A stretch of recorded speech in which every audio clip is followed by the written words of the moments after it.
শুভ নবমীর অনেক ভালোবাসা ও শুভেচ্ছা।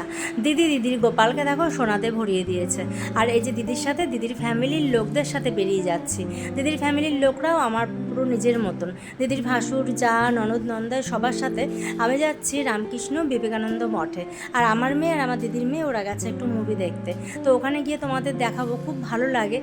ওখানে স্বামীজিরা খুব সুন্দর গান করে আর এত লোক হয়। ওখানে প্রসাদও আছে, প্রসাদেরও লাইন আছে।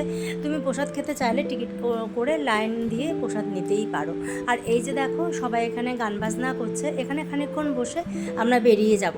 আমি কিন্তু পুরো বাড়িতে আসবো না, দিদির বাড়ির প্যান্ডেল যে সেখানে গিয়ে আমি আর আমার দিদি ওখানে যে অনুষ্ঠান হচ্ছে সেটাই দেখবো। আমার এরকম টাইপের আগেও বলেছে সাংস্কৃতিক অনুষ্ঠান দেখতে বেশ ভালো লাগে। আর মেয়ে যখন আসবে তারপরে এখানে একটুখানি খাওয়া দাওয়া ঘোরাঘুরি করে বাড়ি ফিরে যাব।